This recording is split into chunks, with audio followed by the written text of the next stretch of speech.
bara wayyaaneen nu bulchaa turte keessatti manni hidhaa afaan Oromoo dubbata ummata Oromoottu mana hidhaa keessatti guute aadaa Oromoottu mana hidhaa keessatti kabajama kan tumamu Oromoo kan kolaafamu Oromoo mana hidhaa keessaa fuudhanii kan ajjeefamu Oromoodha jedhaati turan har'as bara mootummaa Abiyyiidha mana hidhaa keessatti kan dubbatamu afaan Oromoo aadaa Oromoottu kabajama kan achi keessatti kolaafamu achi keessatti tumamu achi keessatti baasanii ajjeefamu Oromoodha. Ashama harka fuune ilmaan Oromoo eedila addunyaa kanarratti argamtan hundi keessan bakkuma jirtanitti nageenni koo kan kabaja laga qaxxaamuree tulluu qaaree isin haadha qabuun isiniin jedha an mootii miidiyaadha. Mootii miidiyaadhaaf warroonni haaraa taatan subscribe gochuudhaan maatii kanatti dabalama.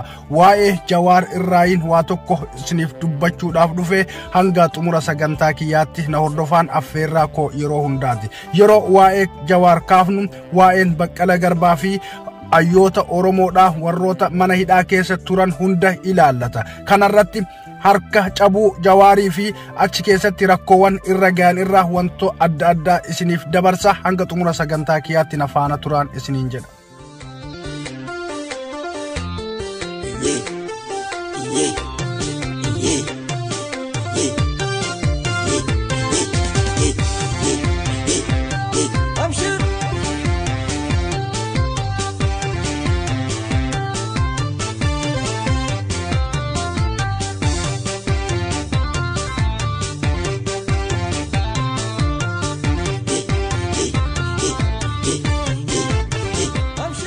Tole jidduu kana waa'ee Jawaarii fi daraartuu tulluu waa hedduutu ka'aatu jira miidiyaa garagara irratti waa'ee daraartuu tulluu fi Jawaar jidduutti wanta uumame san irratti irra hedduun Oromoodha irra hedduun girrisaadha yaada kennataati jira yaada kennachuun girrisaadha yaada kennachuun Oromoodha rakkoo takkallee hin qabu garuu yaada yeroo kennannu xiinxallinee hubannee keessa gadi laallee osoo kennanne hedduu bareedan jedha sababan qaba kan kana jedhuuf hayyoonni Oromoo yeroo mana hidhaa keessatti butamanii sababa Acaaluu Hundeessaa ajjeefameef Acaaluu Hundeessaa maaf ajjeefama jedhanii mormii isaan godhaniif ayyoota kenna kararraa butanii badii tokkoon alatti baatiiwwan 17 mana hidhaa keessatti dararaati turan dararaa isaan irra gahe hundi kenna walumaan beena isa dhoksaadhaan isaan irratti geggeeffamaa ture isaan dhoyfachuudhaaf yaalanis yorroonni tokko dirqamaan kaameeraa irratti qabanii rakkoowwan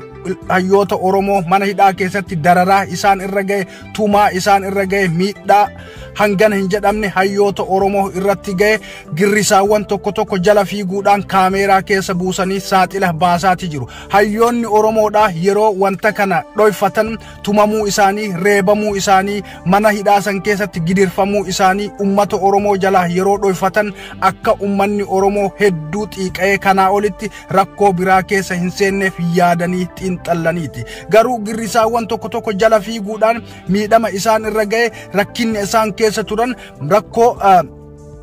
rakkoo qaamaa fi rakkoo sammuu mana hidhaa san keessatti isaan irra gayaa ture ifa baasuudhaaf yaalii garagaraa godhaati jiru yaalii godhuun isaanii kun akkuma salphatti wanta ilaalamuu miti hayyoonni Oromoo erga mana hidhaatii ba'an osoo haaran galfatin osoo boqonnaa hin fudhatin bayanii miidiyaadhaan maaf hin lallabne maaf hin himanne jaalala nuuf qaban maaf hin ibsine jechuudhaan yaada garagaraa kennatutti jiru isaan bayanii jaalala nuuf qaban ibsachuun rakkoo miti nuti jaalala isaaniif qabnu hunda kenna onneedhaan ibsannee jirra gaafa isaan mana hidhaa keessatti dararaman dararaa isaatiif dhaqqabneefii jirra miidhama isaaniitiif baanee iyyinee jirra wanta jedhus xiinxalluun hedduu barbaachisaadha nuti mana keenyatti dachaanee firaasha keenya irra nyaannee dhuunee akka barbaannetti rafnee ciisnee ofirraa yeroo keenya dabarsine baatiiwwan 17 hayyoonni keenya mana hidhaa keessatti nuuf jecha dararaman san nuti gammachuudhaan dabarsine jechuudha haa ta'u yeroo kana jedhu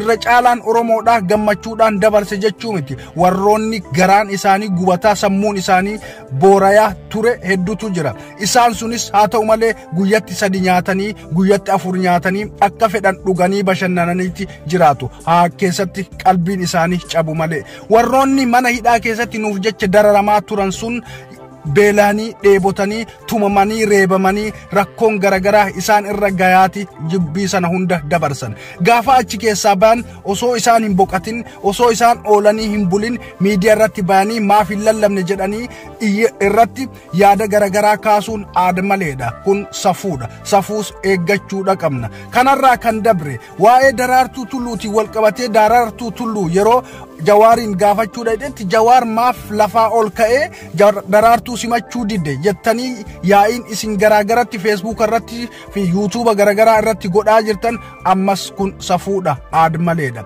Jawaar baatiiwwan 17 mana hidhaa keessatti dararaan garagaraa irra gayaati ture. Kaleen isaa akka dhukkubu namoonni tokko himaati jiru. Harki isaa akka miidhame ceekuun isaa akka miidhamee fi luuyni isaa gara mirgaadhaa akka miidhame irra hedduun namoota dubbataati jiru. Hayyoonni xiinxallaniiti dubbachuutti jiru. Jawaar gaafa bayee ala jiru gaafa hin hidhamin dura nama akka Daraartuu osoo hin taane ijoollee daa'imaafis nama ol ka'ee dhaabbatudha. Oromoo guutuudhaaf nama ol ka'ee dhaabbatudha. Oromoo tiyya an isiniif rabbii tokkocha abdadhee biyya bilisaa irraa biyya rakkoo tanatti gale.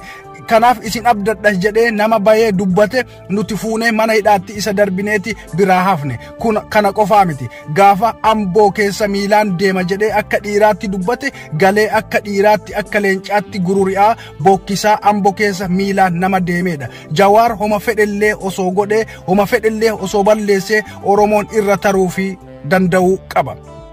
Daraartuu Tulluu ol ka'ee fi dhaabbatee ol ka'ee dhaabbatuu baates bakka taa'etti irraa fudhatenis wanni Daraartuu irraa hir'atu hin jiru. Daraartuun miila takkaami miila afuriin osoo Jawaar jala dhaabbattee miila irratti jiidee wanni isirraa malu sani. Oromoo akka Oromootti Oromoon akka Oromootti kabajamee akka Oromootti waamamee akka Oromoo faristi jedherraa eegalee hangardhaatti maqaan Oromoo miidiyaa addunyaa hundarratti akka ka'u kan goosise Oromoo keessa Jawaar isa tokko jechaadha.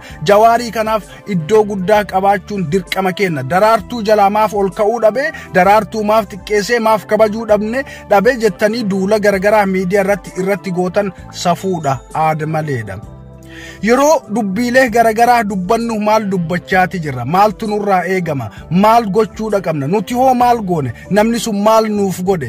Fuulduratti hoo maal godha? Wanta jedhu xiinxaluun hedduu barbaachisaadha. Dubbii yoo taate daa'imni waggaa 4-5 illee ni dubbatti. Guddaan mataa arrii akkuma itti dhufetti oma afaan isaatti dhufe gabbayee haasa'uun hedduu fokkisaadha. Dubbiilee fokkisoo akkanaa kanarraa of eeguun baay'ee barbaachisaadha. Jawaar kabajuun Jawaar bakka inni jirutti kabaja isaa barcuma isaa jalatti qabuun Oromoo irraa eegama. Yoo Oromoon jabaa ofii hin jabeeffanne Ormis hin jabeessu. Warri diinaa har'as mana hidhaatti haa deebi'u jedheeti hiriira bayutti jira. Keessaan wal kakaasutti jira. Iyya garagaraa kaasutti jira. Sababa Jawaar bayeef qofa dubbii garagaraa shira garagaraa biyya keessaa fi biyya alaatti xaxutti jiru. Gaafa diyaaspooraan biyya alaarraa gale ummanni Itoophiyaa saree hidharraa nutti gadi dhiise jechuudhaan Jawaar maaf mana hidhaatii baye jechuun dubbii garagaraa dubbataa akka jiran mana haraqee fi mana farshoo keessatti dubbii akkanaa dubbataa akka jiran hundi keessan quba qabdu. Duuba gaa nama jabaa keessan hayyuu keessan diinni quba itti qabu isin jabeeffachuun quba irraa gadi qabuun hedduu barbaachisaadha. Farda abbaan gaafa cabse Ormi ija balleessa wanta jedhamu sanis beekuudha barbaachisa. An kan isin faana ture mootiidha. Mootii miidiyaadhaaf warroonni haaraa taatan ammas subscribe gochuudhaan maatii keenyatti dabalama. Yeroo biraa viidiyoo biraatiin walitti deebina. Horaa bulaa deebana. Bye bye.